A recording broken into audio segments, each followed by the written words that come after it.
1,00,000 మంది శివభక్తులతో కలిసి మహారుద్రాక్ష పూజలో పాల్గొనండి. వెంటనే కాల్ చేసి మీ పేరును నమోదు చేసుకోండి.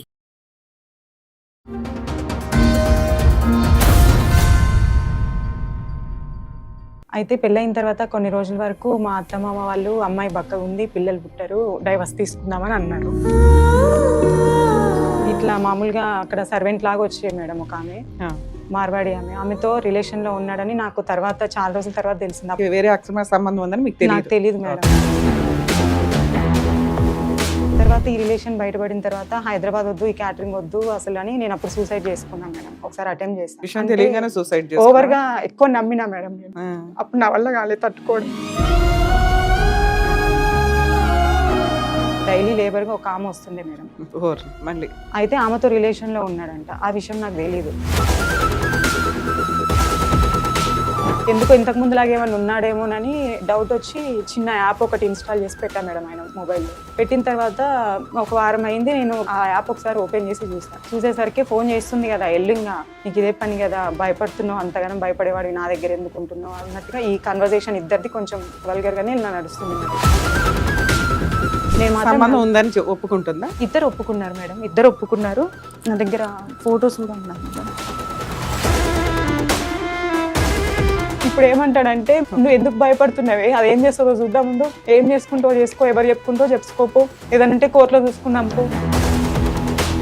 నేను హాస్టల్లో ఉన్నప్పుడు నాకు ఒక రోజు కాల్ చేశాడు. కాల్ చేసినప్పుడు ఏం చేస్తున్నావు అంటే, నేను చూసుకోలేదు బావ మీ ఫోన్, స్నానం చేస్తున్నంటే బట్టలు వేసుకొని మాట్లాడుతున్నావా, అట్లనే మాట్లాడుతున్నావా అని మాట్లాడాను. ఓ ఎంగేజ్మెంట్ కి ముందే.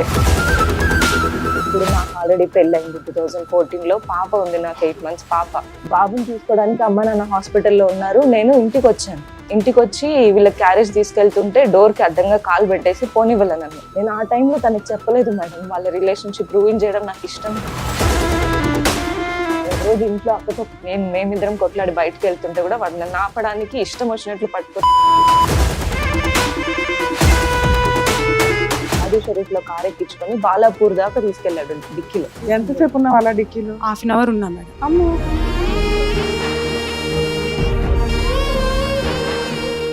నమస్తే అమ్మా. నమస్తే మేడం. ఎక్కడి నుంచి వచ్చారు, ఏంటి ప్రాబ్లం? నా పేరు మేడం, మాది అరేంజ్ మ్యారేజ్ మేడం. హిందూ సంప్రదాయం ప్రకారమే పెళ్ళి అయింది, 3 పిల్లలు. ఏ ఇయర్ లో అయిందండి మ్యారేజ్? 2014లో మ్యారేజ్ అయింది మేడం. అయితే పెళ్ళైన తర్వాత కొన్ని రోజుల వరకు మా అత్తమామ వాళ్ళు అమ్మాయి బక్కగా ఉంది, పిల్లలు పుట్టారు, డైవర్స్ తీసుకుందామని అన్నారు. తర్వాత పిల్లలు అయ్యారు మేడం నాకు. అయిన తర్వాత అప్పుడు అత్తమామ వాళ్ళది గొడవలు ఏం లేవు, కానీ ఈయన తీసుకొని ఈయన ఏమన్నారంటే, నేను హైదరాబాద్ లో క్యాటరింగ్ చేస్తున్నా కదా, నువ్వు ఊర్లో ఏముంటావులే, హైదరాబాద్ వెళ్ళిపోదాం మనం అని చెప్పేసి. అంటే మీ మ్యారేజ్ టైం కి మీ హస్బెండ్ క్యాటరింగ్ బిజినెస్ చేస్తున్నారు, మీరు ఇక్కడ చేస్తున్నారు, నేనేం చేయట్లేదు మేడం, హౌస్ వైఫ్. అయితే అక్కడే ఉందాము, నాకు ఇక్కడ భయం వేస్తుంది, నేను ఉండలేను బావా అంటే తీసుకెళ్లిపోయాడు మేడం. మీ హస్బెండ్ ఇక్కడ క్యాటరింగ్ చేస్తుంటే మీరు అక్కడేం చేస్తారు? ఈయనకి ఇక్కడ సపోర్ట్ గా ఉండాలి కదా, అత్తగారి ఇంట్లో ఉండి ఏం చేద్దామని. పెళ్ళైన కొత్త కదా, కోడలు వస్తే ఇంట్లో నాకు పని చేసి పెడతాది అనుకొని చేసుకున్నాం మేము. అప్పుడే వెళ్ళిపోతే ఎట్లా, అయినా వాడు వెళ్ళాలి కదా, రూమ్ చూసుకొని వస్తాడు, కొన్ని రోజులు ఉండమని అన్నారు మేడం. అప్పుడు అలా ఎంతకాలం ఉన్నారు? ఒక 7-8 months ఉన్నాను మేడం. ఈ లోపు ఇక్కడ రూమ్ చూసి తీసుకెళ్తానని అంటే తీసుకెళ్ళాడు మేడం. ఇక్కడికి వచ్చాము. వచ్చిన తర్వాత పెద్ద బాబు పుట్టాడు మేడం. పెద్ద బాబు పుట్టిన తర్వాత వరకు ఇక్కడే ఉన్నాము, క్యాటరింగ్ చేస్తున్నాడు. చేస్తుంటే ఇట్లా మామూలుగా అక్కడ సర్వెంట్ లాగా వచ్చే మేడం ఒక ఆమె, మార్వాడి ఆమెతో రిలేషన్ లో ఉన్నాడని నాకు తర్వాత చాలా రోజుల తర్వాత తెలిసింది. అప్పటికి పాప ఫస్ట్ డెలివరీ అయిన తర్వాత తెలిసిందా? 3 పిల్లలు మేడం. అప్పటికి 3 పిల్లలు అయ్యే వరకు, 3 పిల్లలు అయ్యే వరకు ఆయనకి వేరే అక్రమ సంబంధం ఉందని మీకు నాకు తెలియదు మేడం. అయితే 3వ పాప డెలివరీ అయిన తర్వాత అప్పుడు నేను ఫీడింగ్ నాకు ఇట్లానే ఉంటుండే, బెడ్ రీడన్ అయ్యి కొంచెము. అప్పుడు తెలిసిందనమాట నాకు. ఈయన ఫోన్ ఒక రోజు ఇంట్లో ఛార్జింగ్ లేదని మర్చిపోయి వెళ్ళిపోతే ఆ నెంబర్ కి కాల్ వస్తే. ఎందుకు 3 పిల్లలు అన్నారు? 2వ బాబుకి కిడ్నీ సర్జరీ అయింది మ్యామ్. అది నాకు 9th month లో తెలిసింది స్కానింగ్ లో. కిడ్నీ కొంచెం స్వెల్లింగ్ ఉంది, ఇప్పుడు చేయడానికి ఏమవ్వదు, డెలివరీ అవ్వాల్సిందే అన్నారు. అందుకని బాబు డెలివరీ అయిన తర్వాత ఇంకా ఫ్యామిలీ ప్లానింగ్ చేయించమంటే అమ్మ వాళ్ళు భయపడ్డారనమాట. ఒక బాబు ఉన్నాడు, ఉండని ఎట్లుంటే అట్లుంటది, ఏమైతుంది అనేసి అని అంటే. తర్వాత మళ్ళీ పాప మేడం. 3 పిల్లలు అయిన తర్వాత నాకు ఈ రిలేషన్ ఉందని తెలిసింది మేడం. మ్యారేజ్ ఎన్ని ఇయర్స్ కి 3 పిల్లలు కంప్లీట్? పెద్ద బాబుకి 13 years, నాకు పెళ్ళి ఇప్పుడు 14 years మేడం. పెద్ద బాబుకి 13 years. పెళ్ళైన 1 year కి పెద్ద బాబు పుట్టాడు. తర్వాత చిన్న బాబుకి ఇప్పుడు 8 years మేడం. పాపకి 5 years. సో ఒక 5 years బ్యాక్ మీకు స్టోరీ జరిగింది మేడం. ఫస్ట్ 12 years లో 7 years బానే ఉన్నట్టు లెక్క. మీరు బాగున్నాం మేడం. ఓకే. తర్వాత ఈ రిలేషన్ బయటపడిన తర్వాత హైదరాబాద్ వద్దు, ఈ క్యాటరింగ్ వద్దు అసలు అని నేను అప్పుడు సూసైడ్ చేసుకున్నా మేడం. ఒకసారి అటెంప్ట్ చేశా. చేసిన తర్వాత ఓనర్ వాళ్ళు వచ్చి, ఆమె కూడా ఇట్లానే ఉమెన్ లో కొంచెం తిరుగుతుంది అనమాట. ఆమె వచ్చి కొంచెం నాకు చెప్పింది, ఇట్లా ఉండొద్దు నాన్న, ధైర్యంగా ఉండాలి, ఆడపిల్లలు ఇవాళ రేపు చూస్తున్నావు, ఆయనే లైఫ్ నీకు పిల్లలు ఉన్నారని అప్పుడు కొంచెం మోటివేట్ చేసి. ఎందుకు సూసైడ్ చేసుకున్నావు? ఈ విషయం అంటే తెలియగానే సూసైడ్ ఓవర్ గా ఎక్కువ నమ్మినా మేడం నేను. అప్పుడు నా వల్ల కాలేదు తట్టుకోవడం. పిల్లల్ని ఏం చేద్దాం అనుకున్నావు? అంత ఆలోచన రాలేదు మేడం అప్పుడు. అంటే ఇంకా వద్దు అనుకున్నా. అమ్మ వాళ్ళ ఇంటికి కూడా నేను 5 years వరకు వెళ్ళలేదు మేడం. పెళ్ళైన తర్వాత కూడా వెళ్ళొద్దు, నువ్వు నాతోనే ఉండాలి, నీకేమైనా తక్కువ చేస్తాడు అన్నట్టుగా మాట్లాడేవాడు. నాకు లైఫ్ ఇప్పుడు పిల్లలు ఉన్నారు, నువ్వు చాలు కదా అనుకుని నేను అమ్మ వాళ్ళ ఇంటికి వెళ్ళకపోతుండే మేడం. ఒక 5 years వెళ్ళలేదు. ఇది తెలిసిన తర్వాత తట్టుకోలేకపోయినా, అటెంప్ట్ చేసిన తర్వాత కూడా వెళ్ళిపోయిండు. నేను ఇట్లా చీర హ్యాంగ్ చేసుకుంటుంటే వెళ్ళిపోయిండు. పక్కన పోర్షన్లో వాళ్ళు వచ్చేసి తీసుకొచ్చారు. అప్పుడు అమ్మ వాళ్ళు ఉండి, నువ్వు హైదరాబాద్లో ఏమొద్దు, కొంచెం ఇక్కడ ఎక్కడైనా తీసుకొని ఉంటే బాగుంటది కదా, మాకు కూడా ధైర్యం ఉంటది, నలుగురు మేడం మేము పిల్లలము, ఎవరి వల్ల టెన్షన్ లేదు, నీతోనే టెన్షన్ అవుతుంది అని వాళ్ళు అంటే, సరే బావ మరి వేరే ఏదైనా పని చూసుకుందామని. మామయ్య వాళ్ళు కాంట్రాక్ట్ వర్క్ చేస్తారు మేడం. కాదమ్మా, నీకు విషయం తెలిసింది. ఈ విషయం తెలిసిన తర్వాత మీ హస్బెండ్ ని అడిగావా? మీ అత్త మామలకు చెప్పావా? మీ అమ్మా నాన్నకి చెప్పావా? మా హస్బెండ్ అడిగి డైరెక్ట్ గా సూసైడ్ అటెంప్ట్ వెళ్ళిపోయావా? మా హస్బెండ్ అడిగితే అదంతా ఉత్తదే అన్నాడు కదా, ఉత్తిదే అన్నాడు. అప్పటికి నీకు 7 సంవత్సరాలు అయింది పెళ్ళై, 3 పిల్లలు ఉన్నారు. నమ్మొచ్చు కదా, ఎందుకు నువ్వు నమ్మలేదు? అంటే మాట్లాడి మెసేజెస్ అంతా చూసా మేడం నేను. చూసిన తర్వాత లేదు ఇంక వదిలేస్తాను అన్నాడు. అప్పుడు అత్త మామయ్య వాళ్ళు చెప్తే వాళ్ళు వచ్చారు. వస్తే మామయ్య తడి బట్టలతో స్నానం చేసి వచ్చినారా, నా మీద ఒట్టే, ఇంకా నువ్వు మారుతానని చెప్పి ఊర్లో పరుగు పోతుంది మనకి ఇట్లా కదా.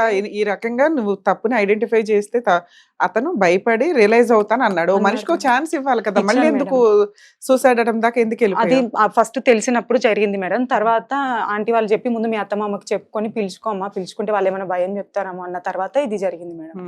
వాళ్ళ మీద ప్రమాణం చేసి ఇంకా తప్పు చేయను అన్నాడు.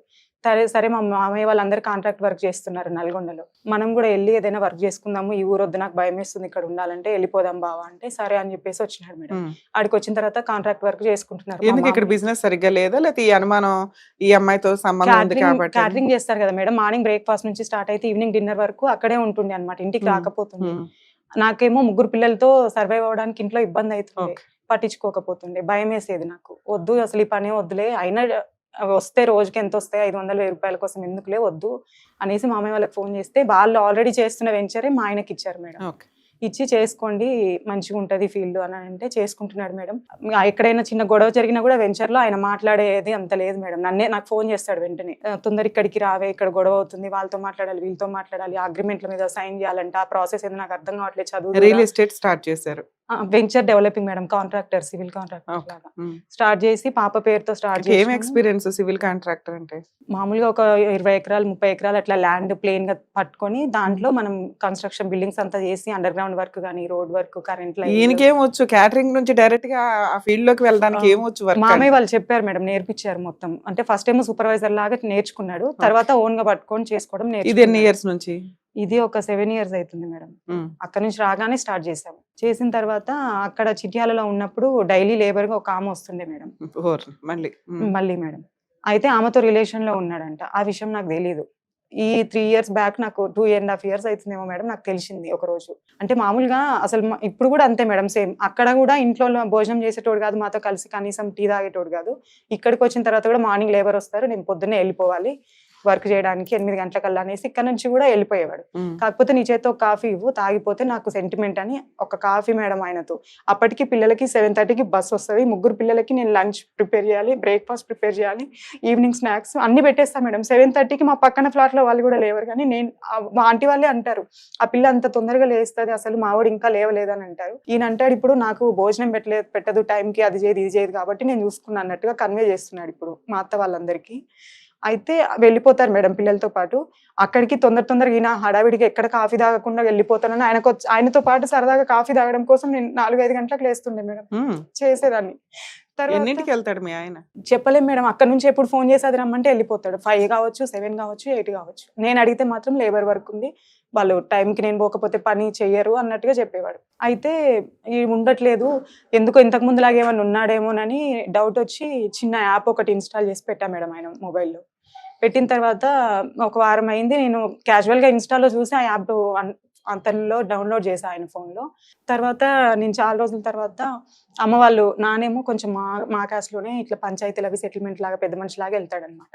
ఓ రోజు నల్గొండ హైకోర్టులో ఇట్లా నల్గొండ కోర్టులోకి వచ్చామమ్మా పంచాయతీ కోసం ఒకరిది, పిల్లల్ని తీసుకొస్తే చూసిపోతాం కదా, సండేనే కదా అని ఫోన్ చేశారు మేడం. అయితే నా స్కూటీ ఆ రోజు ఈయన తీసుకొని వెళ్ళిండు, కార్ ఇంట్లో పెట్టేసి స్కూటీ తీసుకెళ్ళిపోయిండు. అయితే ఫోన్ చేస్తే 2-3 సార్లు ఫోన్ చేస్తే ఎత్తట్లేదు ఏంటని జనరల్గా ఊరికినే మేడం, అసలు నాకు ఆలోచన కూడా లేదు. ఆ యాప్ ఒకసారి ఓపెన్ చేసి చూసేసరికి ఫోన్ చేస్తుంది కదా, ఎల్లుంగా నీకు ఇదే పని కదా, భయపడుతున్నావు, అంతగానం భయపడేవాడు నా దగ్గర ఎందుకు ఉంటున్నావు అన్నట్టుగా ఈ కన్వర్జేషన్ ఇద్దరిది కొంచెం వల్గర్గానే ఇలా నడుస్తుంది మేడం. నాకు ఏం పెట్టినావేమో తెలియదు, నన్ను అట్లా చేసినావు ఇట్లా చేసినావు, ఇద్దరు మాట్లాడుతున్నారు. నాకు ఇంకా అసలు వణుకుడు వస్తుంది మేడం, భయం వేస్తుంది. నేను ఇక్కడికి వెళ్ళొస్తా పాప, నువ్వు ఉండు అని పాపకు చెప్తుంటే పాప ఏడ్చుకుంటే ఎమ్మడబడింది. ఇద్దరు బాబులు కూడా నేను వస్తా మమ్మీ, మళ్ళీ ఏమైంది అంటే, లేదు నాన్న డాడీ ఇట్లా చేస్తున్నట్టున్నాడు, నాకు ఏదో భయం వేస్తుంది అని పెద్దోడికి చెప్తాను మేడం. వాడు చిన్నోడే కావచ్చు కానీ నేను చెప్పుకోవడానికి నాకు ఇంట్లో వాడు పెద్ద అనిపిస్తుంది. అన్ని వాడితో షేర్ చేస్తా. వాడికి కొంచెం నాలెడ్జ్ ఉంది మేడం, అంటే మొబైల్స్ కానీ ఏమైనా బాగా హ్యాండిల్ చేస్తాడు వాడు. అయితే ఇట్లా జరుగుతుంది నాన్న అని చెప్తే రా మమ్మీ పోదాం అనేసానంటే, స్కూటీ లేదు కదరా అంటే, పక్క ఫ్లాట్లో వాళ్ళు అడిగితే వాళ్ళ స్కూటీ బయటకు వెళ్ళిందని అన్నారు. ఆటో తీసుకున్నా మేడం, నా దగ్గర 100 రూపీస్ ఉన్నాయి, ఆటో తీసుకున్నా. ఏది ఇదంతా 3 years బ్యాక్ స్టోరీ? లేదు మేడం, 1 year బ్యాక్ ఇది. ఆటో తీసుకొని మొత్తం అంతా సెర్చ్ చేసి వెతుకుతున్నా, అంతా వెంచర్ సైడ్ అంతా వెతుకుతున్నా కానీ ఎక్కడ దొరకట్లేదు. యాప్ లో పక్కా అడ్రస్ కూడా కనిపిస్తుంది, హౌస్ నెంబర్ తో సహా. నేను అదంతా అబ్జర్వ్ చేయలేదు. తర్వాత పిల్లలేమో కాలు నొప్పి వేస్తున్నాయి మమ్మీ, ఇంకెంతసేపు తిప్పుతా అంటే, రండి నాన్న అని వాళ్ళని ఒక చోట కూర్చోబెట్టి ఫ్రూట్స్ అమ్మే దగ్గర వాళ్ళని కూర్చోబెట్టేసి నేను వెళ్ళా మేడం. వెళ్ళి చూసేసరికి ఆయన లేడు. కానీ అక్కడ నేను ఏదైతే వాయిస్ విన్నానో, చిన్న పిల్లలు అల్లరి ఆడుతున్నారు, అది నాకు వినిపిస్తుంది, కూలర్ సౌండ్ వినిపిస్తుంది. వెళ్ళి చూసేసరికి ఈ అమ్మాయి ఉంది. అసలు నేను ఎప్పుడు ఆమెను చూసింది లేదు, కాకపోతే నన్ను ఆమె చూసిందంట. నేను ఆమెను చూసిన తర్వాత ఇవి ఇంత చీప్గా ఉంది అంటే, ఆయన స్థాయికి ఇంత దిగజారడేమో, ఈమె కాకుండా వచ్చేమో అనేసి అనుకున్నా మేడం. చూస్తున్న అటు ఇటు వాళ్ళ తమ్ముడు వచ్చి ఆమెను బండి ఎక్కించుకొని తీసుకొని వెళ్ళిపోయింది మేడం. వెళ్ళిపోయిన తర్వాత వారం రోజుల వరకు నేను ఆ ఇంటి దగ్గర రోజు తిరుగుతున్నా. మా ఫ్రెండ్స్ ఫోన్ చేస్తే ఒక ఫ్రెండ్ వచ్చింది మేడం. అంటే ఒక్క రోజే యాప్ లో కనిపించిందా, తర్వాత కనిపించలేదా మీకు? కనిపించింది మేడం. ఈ రోజు కాకపోతే రేపైనా ఇంకో రోజైనా దొరికేసేవాళ్ళు కదా. 1 week దాకా ఎందుకు దొరకలేదు మీకు? దొరికాడు మేడం. అంటే నేను ఆడియోస్ వింటున్నా, వీళ్ళని ఇద్దరిని రెడ్ హ్యాండెడ్ గా పట్టుకుంటే మాట్లాడదాము, ఎప్పుడు చూసినా కూడా నేను ఎక్కడ ఎవరితో మాట్లాడినా ఏమో కావాలని అనుమానిస్తుంది అని కన్వే చేస్తున్నాడు జనాలకి. ఇద్దరు ఉన్నప్పుడు పట్టుకుంటే ఏదన్నా అవుతుంది మనకి అని అంటే, సరే అనుకొని ఇద్దరు ఉన్నప్పుడు పట్టుకుందామంటే మన ఇల్లు ఖాళీ చేయించింది మేడం. నైటే ఖాళీ చేపించి చిట్యాల, చౌటుప్పలు ఒక ఏరియా కాదు మేడం, 4-5 ఏరియాలలో మార్చిండు. 4-5 ఏరియాలలో కూడా నేను వీళ్ళ హెల్ప్ తీసుకొని వెళ్ళి పట్టుకోవడం అయింది, దాన్ని కొట్టడం అయింది, తిట్టడం అయింది, అంతా అయిపోయింది. పట్టుకున్న ప్రతిసారి ఆమె ఏమంటదంటే, నా భర్త దగ్గరికి నేను వెళ్ళిపోతా, నేను మీ లైఫ్ లోకి రాను. షాదీ షరీఫ్ లో కార్ ఎక్కించుకొని బాలాపూర్ దాకా తీసుకెళ్లాడు డిక్కీలో. కారు డిక్కీలో వేసుకుని వెళ్తే నువ్వు ఎందుకు అంతసేపు ఎందుకున్నావు తల్లి లోపల? లేదు మేడం, అది మెయిన్ రోడ్ మేడం, దిగడానికి అవకాశం లేదనమాట. మెయిన్ రోడ్ ఏమంటే కార్ పార్క్ చేసి ఎంతసేపు ఉన్నావు అలా డిక్కీలో? 1/2 hour ఉన్నా మేడం. అమ్మో, నేను సంబంధం ఉందని ఒప్పుకుంటుందా? ఇద్దరు ఒప్పుకున్నారు మేడం, ఇద్దరు ఒప్పుకున్నారు. నా దగ్గర ఫొటోస్ కూడా ఉన్నాయి మేడం. పోలీసులు కూడా తీసుకెళ్ళావా? రెడ్ హ్యాండెడ్ గా ఇప్పుడు రీసెంట్ గా పట్టుకున్నా మేడం, 20 days బ్యాక్ మళ్ళీ. ఈ అమ్మాయా? మేడం. ఏమన్నాడు ఇంతలో 4 పీకిన తర్వాత? ఏమనలేదు మేడం. ఆయన ఎప్పుడు చూసినా పట్టుకున్న ప్రతిసారి పెద్ద మనుషులు డబ్బులు మేడం, వాళ్ళకి బాగా డబ్బులు ఇస్తాడు, ఇంకా వాళ్ళు ఏం చెప్తే అదే తాగిపిస్తాడు. ఇవేంటి నిన్ను కొట్టాడా ఎప్పుడు? మేడం, అప్పుడు ఫస్ట్ టైం పట్టుకున్నప్పుడు కొట్టిన దెబ్బలు మేడం. అవి 6 months అవుతుంది మేడం. ఇంకా నువ్వు మారవు, నా వల్ల అవ్వదు, ఇంకే పెద్ద మనిషి చెప్పినా నేను వినే పరిస్థితిలో లేను, అనుభవించేది నేను, బాధపడేది నేను, నా బాధ వాళ్ళది కాదు కదా, నేను ఉండలేను అని చెప్పేసి వచ్చేసిన మేడం. నేను వచ్చేసిన తర్వాత 6 months బ్యాక్ డైవర్స్ పంపించాడు మేడం. నాకు 1 year అవుతుంది డైవర్స్ పంపించి. మీరు 1 year నుంచి దూరంగానే ఉంటారు? లేదు మేడం, నా దగ్గరే ఉంటున్నాడు. ఈ డైవర్స్ ఇచ్చిన విషయం కూడా నాకు తెలియదు మేడం. జనవరిలో తెలిసింది నాకు ఈ డైవర్స్ వచ్చిందని. నా నోటీస్ అయితే నా చేతికి జనవరిలో వచ్చింది. ఇదేంటి మరి అని అంటే, 6 months బ్యాక్ గొడవ నేను అమ్మ వాళ్ళ ఇంటికి వచ్చేసిన తర్వాత, నేను హార్ట్ అటాక్ వచ్చింది, ఐసీలో ఉన్నాడు, ఎల్బీ నగర్ కామినేనిలో ఉన్నాడు, ఒకసారి నిన్ను పిల్లల్ని చూడాలంటున్నాడు అమ్మ అని చెప్పని వాళ్ళందరూ ఫోన్లు చేసిరు మేడం. అయితే అప్పుడు నేను అనుకున్నా, మనిషి మారాలి కానీ చావాలనుకోలేదు కదా, వస్తా మామయ్య అని చెప్పేసి చెల్లెని పంపించి తీసుకొని వచ్చినాం మేడం. యాక్సెప్ట్ చేసిన అప్పుడు కూడా మారతాన ప్రతిసారి అవకాశం ఇచ్చిన మేడం నేను మారడానికి. ఇప్పుడు ఏమంటాడంటే, మొన్న రెడ్ హ్యాండెడ్ గా పట్టుకున్నప్పుడు నాకు 2 భార్యలు సార్. ఆ అమ్మాయిని తన వైఫ్ అంటున్నాడా? నువ్వు ఎందుకు భయపడుతున్నావే, అదేం చేస్తుందో చూద్దాముండు, ఏం చేసుకుంటావు చేసుకో, ఎవరు చెప్పుకుంటావు చెప్పుకోపో, ఏదనంటే కోర్టులో చూసుకుందాం పో, నువ్వు భయపడకమ్మా, నువ్వు ఎందుకు భయపడుతున్నావు, నా ఊపిరి ఉన్నంత వరకు నేను వదిలిపెట్టాను అని మాట్లాడుతున్నాడు మేడం. ఇందులో మీరు అడ్వకేట్ ని పెట్టుకున్నారా? లేదు మేడం. మీ అత్త మామ ఏమంటున్నారు? వాళ్ళకి యాక్చువల్లీ వాళ్ళ ఈ విషయం తెలియదు మేడం. అసలు విషయం పైన లోపల పెడతాడు, ఎంతసేపటికి అది నన్ను పొందని ఇట్లా. అంటే ఈ పేపర్స్ నీ దాకా వచ్చినాయి కదా, మీ అత్త మామలకు తెలుసా తెలియదా? తెలుసు మేడం. వాళ్ళేమంటున్నారు అంత ముందు కూడా ఏదో ఒట్టేయించుకొని తడిబట్టలతో వచ్చి ఏదో చేశారు. చేశాడు మేడం, ఆ మాట మీద ఆయన నిలబడ్డాడు. ఫస్ట్ అమ్మాయిని అయితే వదిలేశాడు. వదిలేసి. వాళ్ళ నాన్న మీద ఏదైతే ఒట్టేసాడో అమ్మాయి డిలీట్. ఫ్రెష్ గా ఇప్పుడు ఇంకో అమ్మాయి ఎంటర్ అయింది. ఆవిడ యాక్చువల్ గా వైఫ్ కింద ఈయన చెప్తున్నాడు, డైరెక్ట్ గా చెప్తున్నాడు. ఇప్పుడు పెద్ద మనుషులు మొన్న మాట్లాడడానికి కూడా ఆయన తరఫు నుంచి నా తరఫు నుంచి మళ్ళీ కావాలని ఆయనే ఒక నలుగురిని పంపించిండు మేడం. వాళ్ళు వచ్చినప్పుడు కూడా ఏమంటున్నాడంటే వాళ్ళతో, దాన్ని నేను పెళ్లి చేసుకున్నా, వాళ్ళు నన్ను పట్టుకొని బలవంతంగా తీసుకొని పోయినారు, నేను చెరువుగట్టు శివుడి గుళ్ళో పెళ్లి చేసుకున్నా, నాకు ఒక కొడుకు కూడా ఉన్నాడు అని చెప్తున్నాడు మేడం ఆయన. నేను వదిలిపెట్టాను దాన్ని. మరి ఆ పిల్లలకి ఏదన్నా ప్రాపర్టీ అంటే నీ పేరు మీద ఉన్నది కదా, అది ఆ పిల్లలకి ఇస్తే వాళ్ళ భవిష్యత్తు చదువుకోవడానికి అని ఉపయోగపడుతుంది కదా, 3 పిల్లల్ని భార్యని రోడ్ మీద సడన్ గా వదిలిపెట్టేసినావు, ఏంది పరిస్థితి అని అంటే మాట్లాడట్లేదు. నేను ఇవ్వను, నేను చూసుకోనని చెప్తున్నాను, దానికి ఏం తక్కువ కాకుండా చూసుకుంటా. మేడం 2025 లో డైవర్స్ కేసు వేశాడు. దగ్గర దగ్గర 8 months 9 months అవుతుంది. ఇందులో ఏమైనా మెయింటెనెన్స్ అడగడం గానీ, మీరు ఏదైనా కేసులు వేయడం గానీ, భర్త కావాలని వేయటం గానీ ఏమన్నా వేసారా? లేదు మేడం, ఆ కేసు కోసం ఒక హియరింగ్కి వెళ్ళా మేడం ఫస్ట్ టైం. నేను వెళ్ళినప్పుడు వాళ్ళ లాయర్ ఏమన్నాడంటే, మీ హస్బెండ్ ఏదో ఆవేశంలో డైవర్స్ వేసిండంటమ్మా, లోక్ అదాలత్ లో విత్డ్రా చేసుకుంటాను అన్నాడు, నువ్వు రావాల్సిన అవసరం లేదు అని అన్నాడు. తర్వాత నేను వెళ్ళలేదు. 2 హియరింగ్స్ తర్వాత నాన్నకు తెలిసిన ఫ్రెండ్ ఒక ఆయన కాల్ చేసి, మరి ఇట్లా సంగతి, ఆయన మళ్ళీ మారట్లేదు, గొడవలు పెట్టుకుంటున్నాడు, అడిగితేనేమో కలిసి మీతో కలిసే ఉన్నాడా? కేసు వేసిన తర్వాత కూడా మొన్నటి వరకు 1 month బ్యాక్ వరకు కూడా కలిసి ఉన్నాం మేడం. ఇప్పుడు ఇది ఇష్యూ జరిగి 1 month అవుతుంది. 2025 లో మీ హస్బెండ్ డైవర్స్ కేసు వేశాడు. నీకు భయం లేదా, వదిలేస్తాడు నన్ను, సెకండ్ మ్యారేజ్ అయ్యింది అంటున్నాడు అని చెప్పి? మరి 20 days బ్యాక్ మళ్ళీ పట్టుకొని ఏం చేద్దామని నువ్వు మేడం? అబద్ధం అని చెప్పాడు మేడం. అది ఆడియోస్ ఉన్నాయి మేడం ఆయనవి. నేను కావాలని చెప్పా, ఊరికినే చెప్పా, నేను దాన్ని భయపెట్టియాలని నమ్మింది, పెళ్లి చేసుకున్నా, నాకు కొడుకున్నాడని చెప్పాడు, నేను భయపడుతుందామె అని చెప్తున్నాడు. ఇప్పుడు నాకేం చెప్పావు నువ్వు? కోర్టులో గానీ, పోలీస్ స్టేషన్ దగ్గర గానీ, పెద్ద మనుషుల దగ్గర గానీ, నాకు పెళ్లి అయ్యింది, నా భార్య, నాకు కొడుకున్నాడు, సరే ఎక్కడైనా బయట నీకు చెప్పాడు అని అక్కడ దాకా చెప్పి ఆపావు. ఇప్పుడు నువ్వేమంటున్నావు అంటే అవన్నీ అబద్ధాలండి అని ఇద్దరు మాట్లాడుకుంటున్నారు మేడం ప్రైవేట్ గా. వాళ్ళిద్దరు నువ్వు ఇది రెండిట్లో ఏది నమ్ముతున్నావు? పెళ్లి అవ్వలేదు మేడం, యాక్చువల్లీ పెళ్లి అవ్వలేదు, బాబు లేడు. కాకపోతే వీళ్ళతో వదిలేయలేక ఆ మాట చెప్తున్నాడు. ఇక్కడికి ఎందుకు వచ్చారు? కంప్లైంట్ చేశాడు మేడం, PS లో కంప్లైంట్ చేశాడు. ఎవరు? అతనే చేశాడు. మళ్ళీ పట్టుకున్న తర్వాత, రెడ్ హ్యాండెడ్ గా పట్టుకున్న తర్వాత, నేను ఎక్కడ డిప్రెషన్ లో ఉండి సూసైడ్ చేసుకుంటాను, ఇంతకు ముందే చేసింది, పిల్లలు ఉన్నారని అమ్మ నాన్న వచ్చి నాతో ఉంటున్నారు మేడం. ఉంటుంటే మా అత్తమామ వచ్చి మా ఇంట్లో ఉంటున్నారు, నన్ను బయటకు వెళ్ళగొట్టేసిండ్రు అని చెప్పని అక్కడ ఒక సైదాబాబు అని ఎస్ఐ ఉన్నాడు మేడం. ఆయనతో మాట్లాడుకొని ఏం జరిగిందో తెలీదు. ఆయన వచ్చేసి ఏమన్నాడంటే, నువ్వు పిల్లలు ఇద్దరు ఇంట్లో ఉండొద్దు అని. అర్ధరాత్రి 12 గంటలకు వర్షం వస్తుంది మేడం, పిల్లల్ని నన్ను బయటకు వెళ్ళగొట్టేశారు మేడం. ఇప్పుడు మళ్ళీ నిన్న SP ఆఫీస్కి వెళ్ళాడంట, భార్య కాపురానికి రావట్లేదు, కావాలని ప్రాపర్టీ అడుగుతుంది, నాదేం తప్పులేదు సార్, నాకు న్యాయం చేయండి అని చెప్పని వెళ్ళాడు. అక్కడికి వెళ్తే అయిపోయేది కదా, ఎక్కడికి ఎందుకు వచ్చావు? మీ హస్బెండ్ వేసింది డైవర్స్ నిన్ను భయపెట్టడానికి, నిన్ను కంట్రోల్ చేయడానికి. నీ అనుమానం ఏదైతే ఉందో దాన్ని కొంచెం ఆపి నా కాళ్ళ దగ్గర పడి ఉంటదేమో అనిపించడానికి. సరే, అదైతే నిజమే, అతనికి అక్రమ సంబంధం ఉందా అనేది నిజమే. మీకేమైనా సైకలాజికల్ ప్రాబ్లం ఉందా? లేదు. మరి దానికి తగ్గట్టు ఫైటింగ్ చేయాలి కదా, భర్త కావాలని అనాలి, కోర్టుకి వెళ్ళి. మీ హస్బెండ్ నాకు భార్య కావాలి అని అంతా తిరుగుతున్నాడు ఆఫీసుల చుట్టూ, పోలీసుల చుట్టూ, కానీ వేయడం డైవర్స్ కేసు వేశాడు. మీరు ఈ కేసులో కౌన్సిలింగ్ కి వెళ్ళినా కేసు క్లోజ్ అవుతుంది. మీ ఇద్దరు కలిసి ఉంటారా ఏంటా అనేది క్లారిటీ. ఆ పోలీస్ స్టేషన్ లో అతను ఎక్కడికైతే వెళ్ళాడో అక్కడికి వెళ్ళినా మీకు ఒక క్లారిటీ. మీ ఇద్దరికి కౌన్సిలింగ్ జరిగిద్ది, నిజంగా భార్య కావాలా వద్దా, అబద్ధంగా అందరి దగ్గరికి వెళ్తున్నాడా అని. అబద్ధంగా వెళ్తున్నాడు మేడం, అంటే కావాలని ప్రయత్నం చేస్తున్నా, ఆమె రావట్లేదు అనేది వాళ్ళకి చెప్తున్నాడు మేడం. దాని వల్ల యూజ్ లేదు, డైవర్స్ వేసాడు, నువ్వు డైవర్స్ ఎందుకు డిస్మిస్ చేయించలా? ఏమో మేడం, అంటే మేము అడ్వకేట్ ని పెట్టుకోవాలన్నారు మేడం. ఫస్ట్ ఉమెన్ PS లో FIR అయిపోయింది. FIR అయింది, పోలీస్ స్టేషన్ కంప్లైంట్ ఇచ్చారు. అక్కడ కౌన్సిలింగ్ లో రాలేదా అతను? కౌన్సిలింగ్ కి 3-4 సార్లు పిలిచిన CI మేడం రాలేదు మేడం. రాకపోతే తను అన్నారు, అసలు మారనట్టున్నాడు అమ్మ, చాలా మూర్ఖుల్లా ఉన్నాడు, మాటలు అట్లే ఉన్నాయి, ఆడపిల్లలు స్ట్రాంగ్ ఉండాలి, నువ్వు భయపడొద్దు, ఏం కాదు, 3 పిల్లలు అయితే ఏమవుతుంది, FIR చేసేద్దాము, కోర్టులో వెళ్తుంది, కాకపోతే లేట్ అవుతుంది అనేసి చెప్పారు మేడం. తర్వాత అక్కడికి వెళ్తే FIR కూడా ఇప్పుడు అది కొంచెం పెండింగ్ లో ఉందంట మేడం. అదే చేస్తాం మేడం, మీరైతే చేశారు, నేను చేస్తా, ఎవిడెన్స్. ఈ కేసులో అడ్వకేట్ ని పెట్టుకున్నారు?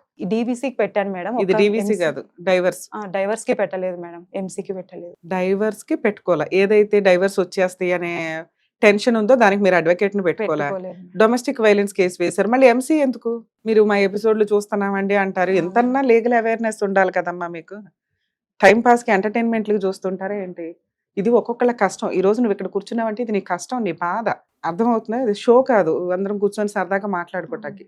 ఇలాంటి ప్రాబ్లం ఉన్నప్పుడు ఒక స్త్రీ ఎంత ధైర్యంగా ఉండాలి, ఏ రకమైన లీగల్ గా ఫైట్ చేయాలి, ఏంటి అనే దానికి ఎపిసోడ్ లో మీకు అంతా తెలుస్తూ ఉంటాయి, ఏ ప్రోగ్రామ్ లోనైనా. కనీసం దానికి తగ్గట్టు 1 పాయింట్ కూడా చేయలేదు. మీ నాన్నగారు వెంటనే అన్నారు, మేడం మీ ప్రోగ్రామ్స్ రెగ్యులర్ గా చూస్తామని. అందులో గట్టిగా ఓ 10 చూసినా మీరు లీగల్ గా ఇదైతే ఫైట్ చేయరు. ఇలా ఇక్కడికి ఎందుకు వచ్చారు మేడం? ఆల్రెడీ అన్ని అయిపోయినాయి, కోర్టులో ప్రాపర్ గా వెళ్తే సరిపోతుంది. ఇక్కడికి ఎందుకు వచ్చారు? ఏం కావాలి?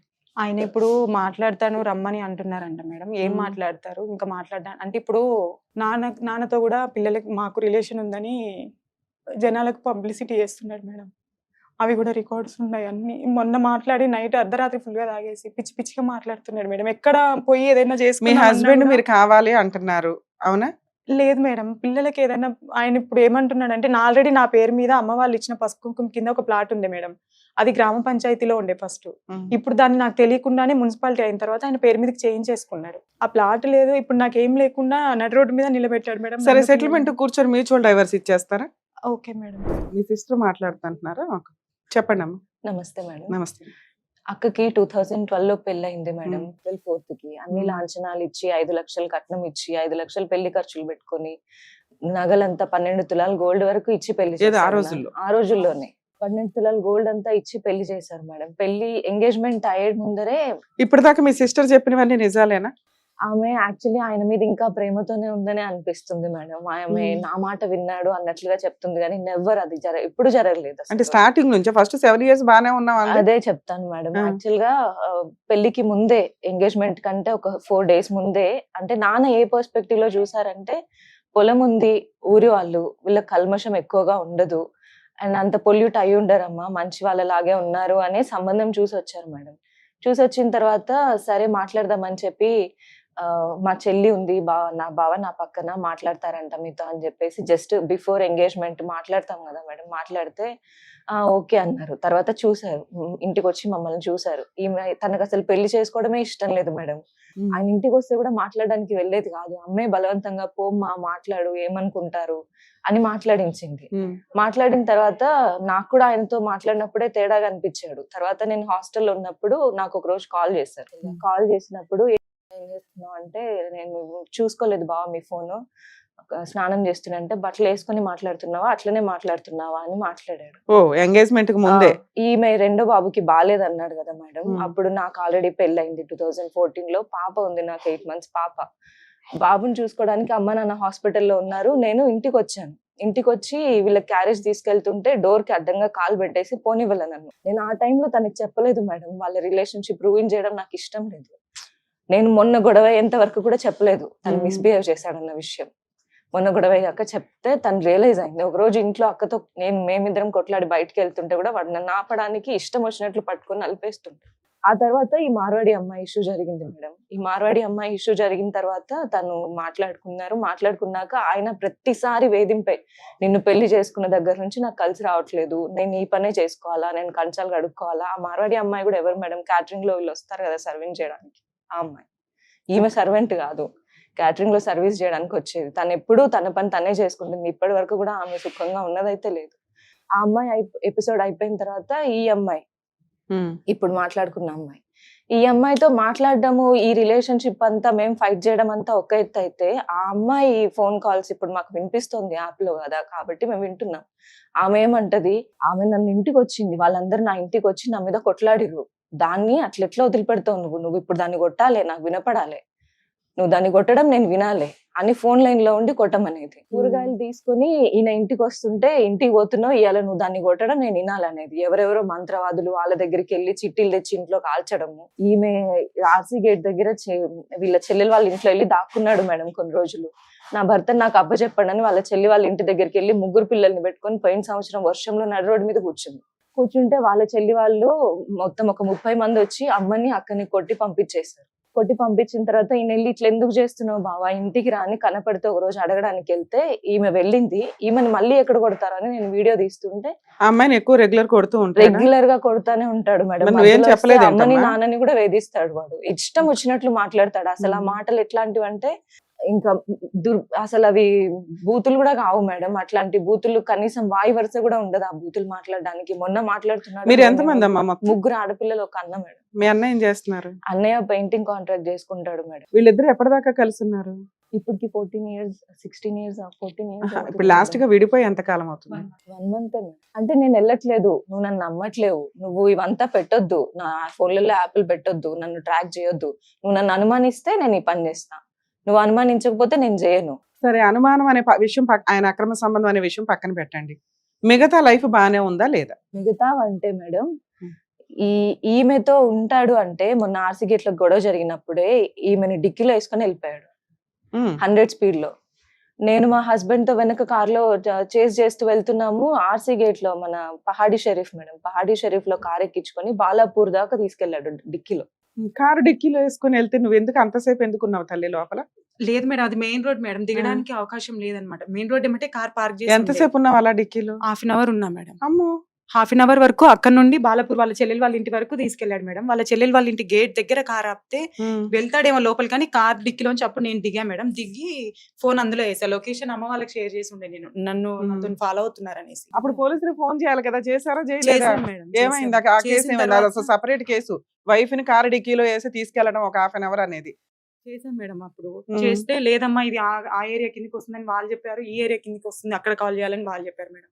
అప్పుడు కూడా పహాడీ షరీఫ్ లో కేసు పెట్టిన క్రైమ్ పెద్దది కదమ్మా, ఏ ఏరియాకి వస్తే ఉంది వెళ్ళొచ్చు కదా, 0 ఎఫ్ఐఆర్ అన్నా చేయమన్నారు. తీసుకోమన్నారు. సరే, వాళ్ళు ఇంకొక జ్యూరిస్డిక్షన్ చెప్పారు, అక్కడ వెళ్ళారా? వెళ్ళాను మేడం, వెళ్ళి చెప్పాము అక్కడ. తర్వాత సరే, మీరు కూర్చోండి అమ్మా, నేను తనతో మాట్లాడతాను.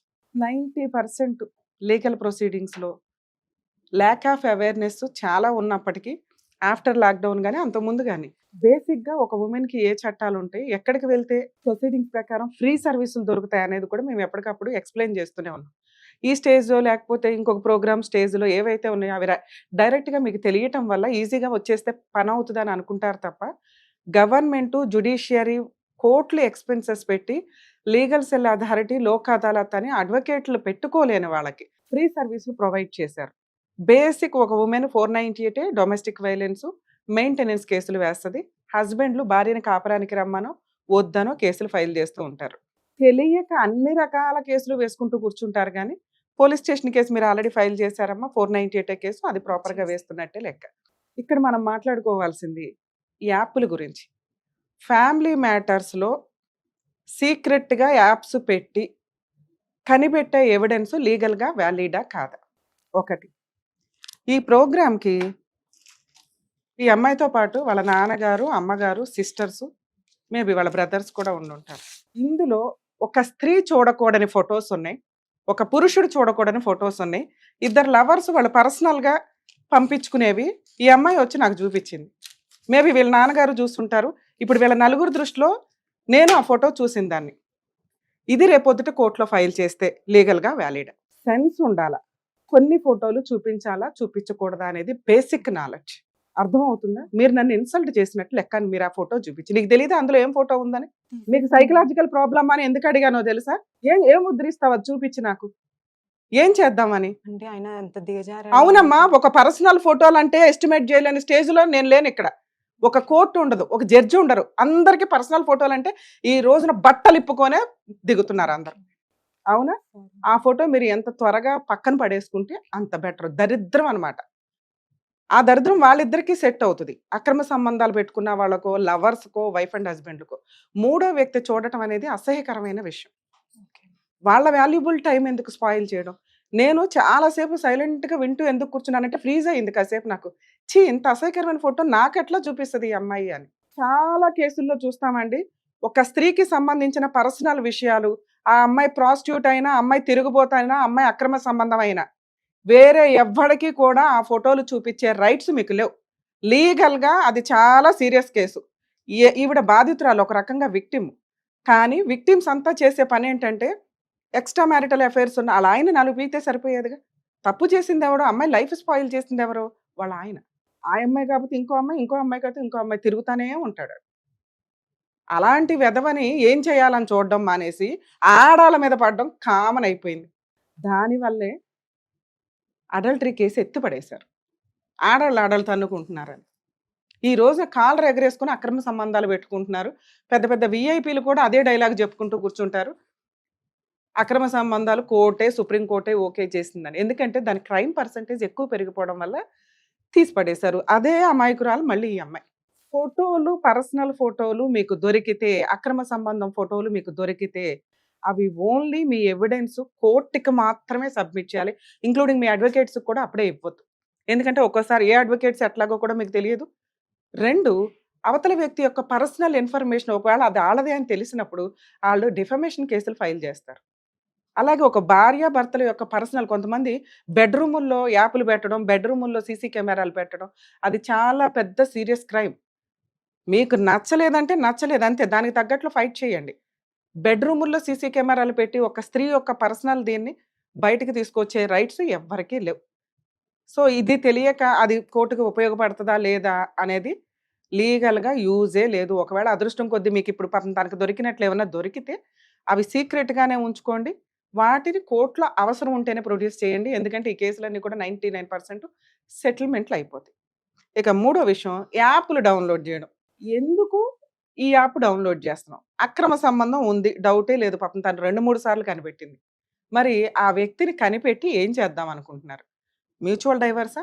కోర్టుల చుట్టూ తిప్పడమా? కలిసి ఉండడమా? కలిసి ఉందాము అనుకుంటే మీరు ఇవి కనిపెట్టడం వల్ల యూజే లేదు. ఆ వ్యక్తి భయపడుతున్నంత వరకు నీతో కాపురం చేస్తాడు. దాన్ని కంట్రోల్‌లో పెట్టుకొని నీ వైపు మార్చుకోవడం ఎట్లా అని ఆలోచించాలి. చిచ్చి ఇట్లాంటి వెధవ నాకు అవసరం లేదు మేడం అన్నప్పుడు మీ యాప్‌లు ఉపయోగపడతాయి. మీరు మీ సిస్టర్ వచ్చి చెప్పే వరకు క్లారిటీయే లేదు మీ లైఫ్ మీద మీకు. మీ ఫ్యామిలీ మెంబర్స్ అంతా అతని చేతిలో సఫర్ అయిన వ్యక్తులు. మీ సిస్టర్ నీకు కూడా చెప్పుకోలేక అతను మిస్‌బిహేవ్ చేస్తే, అరే! సిస్టర్ ఏమవుతదో, వాళ్ళ కాపురం ఏమవుతదో అని ఆ అమ్మాయి సఫర్ అయ్యి పాపం మనసులోనే పెట్టుకుంది. చాలా ఇళ్లల్లో ఈ దరిద్రం ఉంటదండి. అసలు మగజాతిని ఈరోజు మనం మంచి అని ఏదో మాట్లాడుకోవాలి తప్ప 99% వరస్ట్. అది తాత వయసా, బాబాయ్ వయసా, నాన్న వయసా, బావ వయసా, అన్న వరస ఏ వయసు లేదు, ఏ వరస లేదు. దరిద్రం. సొంత భార్య అక్కడున్నా కూడా బెడ్‌రూముల్లోనో, బాత్రూముల్లోనో మన రిలేటివ్ వెళ్తే దాన్ని పట్టుకోవాలి. ఇది పాపంతో సమానం అండి. ఒక స్త్రీ మీ వల్ల, మీ టచ్ వల్ల బాధపడింది అంటే ఇది మీరు టన్నులు, టన్నులు పాపం మూటగట్టుకున్నట్టే. ఇలాంటి దరిద్రపు అలవాట్లు దయచేసి పెట్టుకోకండి. ఆ అమ్మాయి ఎంత సఫర్ అయ్యి ఉంటది. స్టిల్ ఈరోజు ఆళ్ళ అక్కకి సపోర్ట్ చేయడం కోసం అమ్మాయి వచ్చి కూర్చొని నిజం మాట్లాడింది. వాళ్ళ హస్బెండ్ వినొచ్చు. మేబీ ఆయన కూడా అర్థం చేసుకుంటారు. ఎందుకంటే, అరే! నా భార్య ఇట్లా రేపొద్దున నా కూతురు ఉంటే ఆ స్టేజ్‌లో ఎంత నరకం పడతా ఉంటారు ఇవన్నీ. ఇట్లాంటి దరిద్రపు అలవాట్లు ఎవరైనా ఉంటే దరిద్రం వదిలించండి సార్. ప్లీజ్ దయచేసి పాపాలు మూటగట్టుకొని అనవసరంగా ఇదవ్వకండి. థర్డ్ పాయింట్ నాన్న మీ స్ట్రాంగ్‌నెస్. ఒకప్పుడు కేసులు మాక్సిమం మేము 12 నుంచి చేస్తున్నాం ఇవన్నీ. కష్టం అంటే కష్టంతోనే వచ్చేవాళ్ళు. ఇప్పుడు సైకలాజికల్ డిప్రెషన్స్‌తో వస్తున్నారు. కష్టాన్ని తట్టుకునే ఓపికే ఉండట్లా. ఎంత పెద్ద కుటుంబం, మంచి ఫ్యామిలీ ఉన్నారు. ఆ మంచి అమ్మా, నాన్న ఉన్నారు మీకు. పుటుక్కున సూసైడ్ చేసుకోవడానికి వెళ్ళిపోయే విషయం కూడా క్లారిటీ లేకుండా. మళ్ళీ ఎప్పుడు సూసైడ్ చేసుకుంటావా అని వెయిట్ చేస్తున్నాడు. అర్థమవుతుందా? ఎందుకంటే నిన్నిలా వదిలేస్తే నువ్వు అలా ఎళ్లి సూసైడ్ చేసుకుంటావు. ధైర్యం ఎక్కడుంది నీ దగ్గర? ఎవరో ఒకళ్ళొచ్చి నీకు టానిక్ పోయాలా ప్రతిసారి? ధైర్యం తెచ్చుకో, ధైర్యం తెచ్చుకో అని. ఎవ్వడి ప్రాబ్లమ్ వాళ్ళదే ఈ రోజున. ఒకళ్ళ ప్రాబ్లమ్ గురించి కూర్చొని మాట్లాడాం. మీ వాళ్ళు గొప్పోళ్ళు కాబట్టి టైమ్ స్పెండ్ చేశారు. ఎవడు రాడు ఈ రోజున. ఎంత సొంత అమ్మా, నాన్న వాళ్ళ బిజీ వాళ్ళకుంటది. సొంత సిస్టర్స్ అన్నా వాళ్ళ వాళ్ళ కుటుంబాలు ఆళ్ళకుంటాయి. నీ కోసం వచ్చి ఇక్కడ కూర్చోవాల్సిన పని లేదు. అలాంటి ఒక కుటుంబం మోరల్‌గా నీకున్నప్పుడు నువ్వెంత స్ట్రాంగ్‌గా ఉండాలి నాన్న? ఆడెవడు ముష్టిచ్చేది? ముందు నువ్వు సెల్ఫ్ రెస్పెక్ట్‌తో ఉండాలిగా. నువ్వేం జాబ్ చేస్తున్నావు? ఏం ఇన్‌కమ్ ఉంది నీకు? మీ అమ్మా, నాన్న ఇచ్చిన ఇల్లు గురించి నువ్వెవరో మాట్లాడడానికి? వాళ్ళు నీకు సపోర్ట్ కోసం ఇచ్చారు. అది నీ స్త్రీధనం. నువ్వు నీ పిల్లలకి ఏమిస్తావు? ఏదో ఒకటి సంపాదించాలి గానీ, మీ భర్త పనికిమాలినోడు డే 1 నుంచి. ఎంతసేపు అని పెట్టుకొని కెమెరాలు పెట్టుకొని ఆయన్ని ఎతుక్కోవడమే తప్ప, నా పిల్లలు నా మీద ఆధారపడి ఉన్నారు. వాళ్ళకి నేనేం చెయ్యాలి? ఇది కదా మీ అమ్మా, నాన్న నువ్వు అడగాలి. నాన్న దరిద్రం ఇట్లాంటోడు దొరికాడు. నేను నా పిల్లల కోసం ఏం చేయాలి? నేను సెల్ఫ్ రెస్పెక్ట్‌తో బతకాలనుకుంటున్నా. వీడంతా తేలుస్తా. ఎప్పుడు నువ్వు ధైర్యంగా ఉండేదెప్పుడు? నీ దగ్గర సంపాదన ఉంటే ధైర్యంగా ఉంటావు. నీ పిల్లల్ని నువ్వు పోషించుకోగలిగితే నువ్వు ధైర్యంగా ఉంటావు. ఇప్పుడేమో ఈయన మీద తర్వాత అమ్మా, నాన్న మీద డిపెండ్ అవుతానే ఉంటావా? అప్పుడు డిప్రెషన్‌లో వస్తాయి. ఎవరో ఒకళ్ళ ముష్టి మీద బతకూడదు. ఈ రోజున ఒక స్త్రీ. నువ్విక్కడ నాకు మాట ఇస్తే, లేదు మేడం నేను జాబ్ చేసి నా కాళ్ళ మీద నేను నిలబడుతూ నా పిల్లలకి చేస్తానంటే, ట్రైనింగ్ నేను నీకు లీగల్‌గా ఏం చేయాలో చూసుకుంటా. బ్యూటిషియన్ నేర్చుకున్నాను మేడం. హ్మ్. ఇప్పుడు మేడంలో ట్రైనింగ్ అవుతుంది మేడం 1 మంత్. హ్మ్. ఇప్పుడు మాదాపూర్‌లోనే హాస్టల్‌లో ఉండి ట్రైనింగ్‌కి వెళ్తున్నాను మేడం. పిల్లల్ని ఎవరు చూస్తున్నారు? పెద్ద బాబు హాస్టల్‌లో వేసాం మేడం. చిన్న పిల్లలిద్దరిని చెల్లి దగ్గర వేసాం. ఇదంతా 1 మంత్‌లోనే కదా! ఆ! మేడం. ఈ 1 month లో ఎన్ని డెసిషన్స్ తీసుకున్నావా? అన్ని రకాలుగా ఆలోచిస్తున్నా మేడం. అందుకంటే చూసుకుంటూ వచ్చిన. ఇంకా ఆయనలో మార్పు వస్తదేమోనని ఓపుకున్నంత వరకు చూసిన మేడం. అవ్వలేదు. ఎంత క్రైము ఎంతసేపు కూర్చున్నా మాకే అమ్మ నాన్న వాళ్ళే అర్థమైపోయింది. చెప్పేది మేడం. ఇచ్చిన సర్దుకోమ్మా దగ్గర సర్దుకోమ్మా సర్దుకోమనే చెప్పారు. 3 ఆడపిల్లలు ఉన్నారు. ఇంటికొచ్చి ఏం చేస్తావు? వాడు ఏముంది పైసలు ఇన్ని రోజులు అంటే క్యాటరింగ్ ఇందాక నేను చెప్పిన డైలాగ్ నీకు గుర్తొచ్చిందా? మేడం. ఇప్పుడు అర్థమైందా ఎందుకు అన్నాను అని? ఈ రోజున ఇంతే. మనం ఒక పూట వెళ్ళి భోజనం చేయాలా, వాళ్ళు 2 పూటలు వచ్చి భోజనం చేసి వెళ్ళాలి. వాళ్ళకి ఏదైనా కష్టం వస్తే చూసేలాగా కూతురు ఉండాలే తప్ప నీకోసం నుంచోవలసిన అవసరం లేదు. ఈ మాత్రం సపోర్ట్ నీకు ఇస్తున్నారు ఇంతే. ఏ రిలేషన్స్ లోనన్నా సెల్ఫ్ గా బతకడం నేర్చుకోండి. ముఖ్యంగా స్త్రీలు ఎవ్వరి మీద డిపెండ్ అవ్వద్దు. క్యారెక్టర్ తో ఉండండి. ఎందుకంటే క్యారెక్టర్ లో పోయినాక ఈ రోజున ఒక స్త్రీ ఎందుకు ఏడుస్తుంది ఇక్కడ? ఓ మహాతల్లి క్యారెక్టర్ వల్ల ఏడుస్తుంది. నానా మేడం మిగతా ప్రాసెస్ లీగాలిటీ మాట్లాడు. మీ హస్బెండ్ వేసిన పిటిషన్‌లో 2 పేజీలు డైవర్స్ కేసు. కోర్టుకు వెళ్లకుండా 90% కేసుల్లో ఏం జరుగుతుంటదంటే హస్బెండ్‌లతో కలిసే ఉంటుంటారు. ఆళ్ళ ఇంట్లోనే ఉంటారు. కోర్టులో డైవర్స్ ఏస్తే అక్కడ కౌన్సెలింగ్‌లు నడుస్తాయి. కౌన్సెలింగ్ నడిచినప్పుడు మేమిద్దరం కలిసే ఉన్నామండి. విత్‌డ్రా చేసేసుకుంటానండి అని చెప్తారు. ఈవిడేమో కోర్టుకి వెళ్ళదు. తీరా చూస్తే ఎక్స్ పార్టీ ఆర్డర్స్ వస్తాయి. అయినా కూడా ఆర్డర్ కాపీ పక్కన పెట్టేసుకొని కాపురం చేస్తూనే ఉంటారు. ఎప్పుడైతే మళ్ళీ వీళ్ళిద్దరికి గొడవలు అవుతాయో నాకు ఆల్రెడీ ఎప్పుడో డైవర్స్ అయిపోయింది దొబ్బాయి అంటారు. లేదా ఈలోపు ఒకళ్ళిద్దరు పిల్లల్ని కూడా కంటున్నారు కొంతమంది.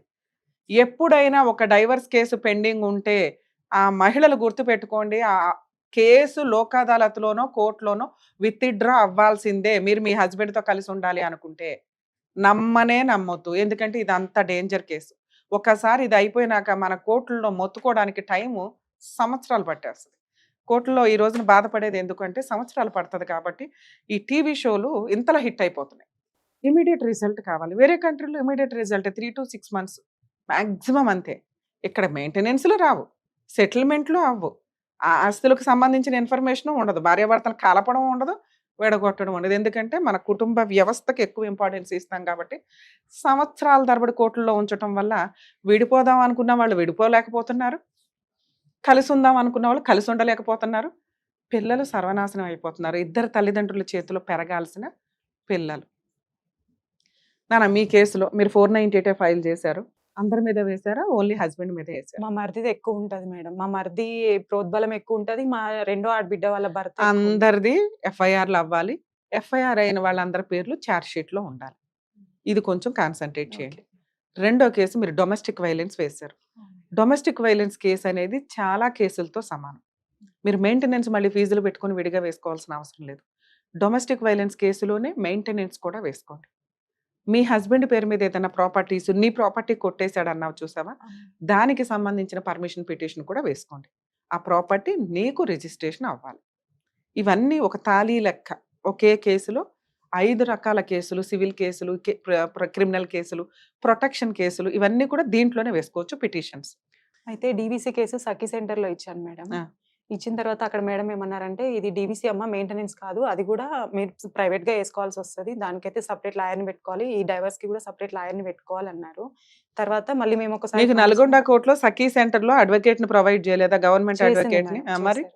ఆ మేడం అన్నారు ఓన్లీ డీవీసీ మాత్రమే ఇక్కడ అవుతది అని అన్నారు. అవును. మిగతా నేను డీవీసీ కేసే ఫ్రీ కేసు మాట్లాడుతున్నా. మేడం. ఒకటి 498 ఫ్రీ. సగం వరకు పోలీసులు ఉంటారు. మిగతా సగం పబ్లిక్ ప్రాసిక్యూటర్. ఓకే. రెండో కేసు ఏంటి? Domestic violence case. మేడం. మీరు సఖీ సెంటర్ ద్వారా వెళ్ళారు. మీరు ఫ్రీ అడ్వకేట్‌ని అడిగే అలా రైట్స్ చేశారు. మీకున్నాయి. నల్గొండ కోర్టులో already free advocate government advocate represent చేస్తూ ఉంటారు. ఆమె సరిగ్గా చేయడం లేదు అనిపిస్తే మీరు వేరే లాయర్‌ని పెట్టుకోండి తప్ప మామూలుగా అయితే ఆ లాయర్ తోటి ప్రొసీడ్ అవ్వచ్చు. నేనేం చెప్తున్నాను అందులోనే గవర్నమెంట్ లాయర్స్ ఎవరైతే ఉన్నారో మేమేమో లీగల్ సెల్ అథారిటీ వాళ్ళతో తెలంగాణ లీగల్ సెల్ అథారిటీ వాళ్ళతో మాట్లాడిన తర్వాతే మీకు అన్ని క్లారిటీ ఇస్తున్నాం. లా బుక్స్ వేరు, ఫెసిలిటీస్ వేరు. ఈ ఫెసిలిటీస్ ప్రాపర్‌గా ఉన్నాయా లేదా అని కన్ఫర్మ్ చేసుకున్నాక మీరు మా ఎపిసోడ్‌లు చూస్తే అర్థమవుతుంది. లీగల్ సెల్ అథారిటీ ఇన్ఛార్జ్ కూడా చాలా సందర్భాలు లైవ్‌లో ఫోన్ మాట్లాడారు. ఆమెను పంపించండి అమ్మా మా టీంకి చెప్తాము అని. ఫ్రీ గవర్నమెంట్ అడ్వకేట్స్ సఖీ సెంటర్స్‌లో ప్రొవైడ్ చేస్తారు. ఒకవేళ అడ్వకేట్లు మీకు ప్రాపర్ గైడెన్స్ ఇచ్చి కోర్టులో సరిగ్గా ఇప్పుడు నేను చెప్పిన పిటిషన్స్ వెయ్యలేదు అంటే అడిగే రైట్స్ మీకున్నాయి. వేయకపోతే జడ్జికి చెప్పండి. వేరే పబ్లిక్ ప్రాసిక్యూటర్‌ని మీకు అపాయింట్ చేస్తారు. ఎందుకంటే కొన్ని కేసుల్లో నేను విన్నాను. మేము జస్ట్ రిప్రజెంటే చేస్తాము బిజీ అంటే దయచేసి అట్లాంటి వాళ్ళు పబ్లిక్ ప్రాసిక్యూటర్స్ కింద అప్లికేషన్ పెట్టుకోకండి. సఖీ సెంటర్స్‌లో మెయిన్‌గా పీపీలు వేరు, పబ్లిక్ ప్రాసిక్యూటర్స్ వేరు. సఖీ సెంటర్స్‌లో వెళ్ళండి ఏంటంటే టెంపరరీ మీ ఈచ్ కేస్‌కి ఇంత అని వాళ్ళకి ఏదో ఇస్తూ ఉంటారు. సాలరీ లెక్క చిన్నగా. సో దానివల్ల వీళ్ళు గుడ్ విల్ కోసం చేయాలని కొంతమంది అనుకుంటారేమో కానీ సీరియస్గా చేసేవాళ్ళు ఉన్నారు, ఎక్కడో ఒకటి అరా ఉంటారు. అలాంటి అడ్వకేట్స్ ప్రాపర్గా చేయకపోతే మీరు అడగొచ్చు, ఎవరైనా అడగొచ్చు. తెలంగాణ స్టేట్లో ఖచ్చితంగా అలా మీకు ఏమైనా కంప్లైంట్ అనిపిస్తే తెలంగాణ హైకోర్టులో లీగల్ సెల్ అథారిటీ ఉంటుందండి, 2nd ఫ్లోర్లో ఉంటుంది బిల్డింగ్లో, అక్కడికి వెళ్ళి మీరు కంప్లైంట్ కూడా ఇవ్వచ్చు. ఈ కేసులో డీవీసీలోనే ఇంటీరియం మెయింటెనెన్స్లు ఇవేయచ్చు. మూడోది డైవర్స్ కేసు నాన్న, దీనికి మీకు అడ్వకేట్ కావాలి. మేబీ మేము ఫ్రీ సర్వీస్ ఇవ్వలేం కానీ నేను ఒక జూనియర్ని అపాయింట్ చేస్తాను దీంట్లో. ఈ కేసులో ఇంటీరియం మెయింటెనెన్స్ వేయండి, ఓకే. ఈ కేసులో కాంపెన్సేషన్ అడగండి, నేను వాళ్ళకు కూడా ఫోన్ చేసి చెప్తాను, ఓకే. నీకు కాపురం కావాలంటే కౌంటర్ క్లెయిమ్ కింద కాపురం కావాలని వేయొచ్చు. వద్దు నాకు డైవర్సే కావాలి అంటే కౌంటర్ క్లెయిమ్ కింద డైవర్స్ అడగొచ్చు విత్ కాంపెన్సేషన్. ఇది నేను ఆ జూనియర్కి చెప్తాను, మీరు వెళ్ళి కలవండి నల్గొండ కోర్టులో. మరీ ఫ్రీ సర్వీసులు చేయమని చెప్పలేము, ఎందుకంటే వాళ్ళు అక్కడ ప్రాక్టీసే కదా, కొంచెం చూసుకోండి నామినల్గా. నేనేమన్నా మీ హస్బెండ్తో మాట్లాడినా, మీరు ఫుల్ అండ్ ఫైనల్ సెటిల్మెంట్ అడుగుతున్నారు, కలిసి కాపురం చేయాలి అంటే యూజే లేని వ్యవహారం. లీగాలిటీ సెకండ్ పార్ట్ ముందు చెప్పేశాను నీకు, ఏది లీగల్గా ఫైట్ చేయాల్సి వస్తే ఇది. ఒకసారి ఏమైనా ఫుల్ అండ్ ఫైనల్ సెటిల్మెంట్ మాట్లాడమంటే మాట్లాడతాను. మీరు ఇక్కడ దాకా మమ్మల్ని నమ్ముకొని వచ్చారు కదా, మాట్లాడండి మ్యామ్. అది కూడా నేను ఏమంటున్నా అంటే, నేను ఎట్లయితే వచ్చినో అట్లే వెళ్ళిపోవడానికి నేను రెడీ ఉన్నా మేడం. ఆయన నాకేమి ఇవ్వకుండా పర్వాలేదు. ఎక్కడికి వెళ్ళిపోతావు, విడాకులు ఇచ్చేయడానికా? డైవర్స్ ఆయన అడుగుతున్నాడు, ఇవ్వడానికి నేను రెడీ మేడం. కాకపోతే పిల్లలకి ఆయన చేసే సెక్యూరిటీకి ఆయనకు డౌట్ ఉంటే ఆయన పేరు మీద నామినీ పెట్టుకున్నా ప్రాబ్లం లేదు. ఎంత ఏం ఎక్స్పెక్ట్ చేస్తున్నావు? ఆయన పేరు మీద ఇప్పుడు మొత్తం కలిపేమో 5 ఎకరాలు ఉంది మేడం, 5 ఎకరాలు 6 ఎకరాలు ఉంది. ఈయన పేరు మీద పర్సనల్ గా 2 ఎకరాలు ఆల్రెడీ ఉంది, ప్లస్ నా ల్యాండ్ తీసుకున్నాడు. నా ల్యాండ్ ఏదో నా పాపకి చేస్తే రిజిస్ట్రేషన్, ఆ 2 ఎకరాలు ఇద్దరు బాబులకు చేసేస్తే చాలు అంటున్నాం మేము. సరే అడుగుదాం నాన్న, ఒకవేళ మీరు సెటిల్మెంట్ కూర్చోండి ఒకసారి, ఆ టైంకి కూడా మేము అందుబాటులో ఉంటాం. మీరు ప్రశాంత్ గారికి ఫోన్ చేస్తే సెటిల్మెంట్ ప్రపోజల్స్లో మీరు ఏదైతే అడుగుతున్నారో ఆయన విల్లింగ్గా ఉండి కాపురానికి తీసుకెళ్తాను అంటే సేఫ్టీ పర్పస్గా మీరు ఎట్లాగో కొంత ఏదో ఒకటి అడుగుతారు కాబట్టి అవి రిటర్న్గా రాయించుకోండి, ఒక అగ్రిమెంట్ లాగా. కాపురానికి వెళ్ళండి, హ్యాపీగా ఉంటే పిల్లలకి తల్లి తండ్రి ఇద్దరు ఉన్నట్టే లెక్క. అందులో మేజర్గా ఉండాల్సింది ఆయనకి ఇక నుంచి అక్రమ సంబంధాలు పెట్టుకోను అని. నెక్స్ట్ ఈ కేసు విత్ డ్రా చేసుకునే దానికి తిరగండి. లేదు మేడం ఫుల్ అండ్ ఫైనల్ సెటిల్మెంట్కి వచ్చారు, ఇంత అమౌంట్ సెటిల్మెంట్ కూడా బాగానే ఉందంటే మీకు ఆల్రెడీ మా జూనియర్ అడ్వకేట్ని రిఫర్ చేస్తానన్నాను, మనకు తెలిసిన వాళ్ళు ఎవరైనా ఉంటే అక్కడికి వెళ్దూరు, ప్రాపర్ వేలో క్లోజ్ చేసుకుందరు, ఇస్తాను అనేవన్నీ ఇప్పించుకోండి. థర్డ్ ఆప్షను, ఇన్ కేస్ నేనేమి ఇవ్వను ఏం చేసుకుంటారో చేసుకోండి అంటే, మీకు ఆల్రెడీ ఫస్ట్ టైం పట్టుకున్నప్పుడు చెప్పారు మీ అత్త మామ కూడా ఆల్రెడీ ఉన్న 7 ఎకరాలు 2 ఎకరాలు పిల్లలకి ఇస్తాము నీకు సేఫ్టీ, కానీ నీ ప్రాపర్టీ ఎక్కడికి పోతల్లి లింక్ డాక్యుమెంట్లో మీ నాన్నగారి పేరో ఇంకెవరి పేరో నీ పేరో ఉంటే, అంటే ముందు రిజిస్ట్రేషన్ కింద మీ ఆయన పేరు మీదకి మారటానికి ముందు ఉన్న డాక్యుమెంట్ని బేస్ చేసుకుని అది మీకు మీ కుటుంబానికి సంబంధించింది అయితే కోర్టు ఖచ్చితంగా మీకు రిటర్న్ చేస్తుంది. సో ఇలా లీగల్గా ప్రొసీడ్ అవ్వడానికి చూడండి ధైర్యంగా. ఉన్నంతలో మా వరకు మా టీం కూడా మీకు లీగల్ హెల్ప్ చేస్తారు. అలాగే ఏమైనా సెటిల్మెంట్లో నాతో మాట్లాడించాల్సి వస్తే కూడా ప్రశాంత్ గారిని కాంటాక్ట్ అవ్వండి, అందుబాటులో ఉంటాం. సరేనా? All the best ma'am. Thank you. జాగ్రత్తలు.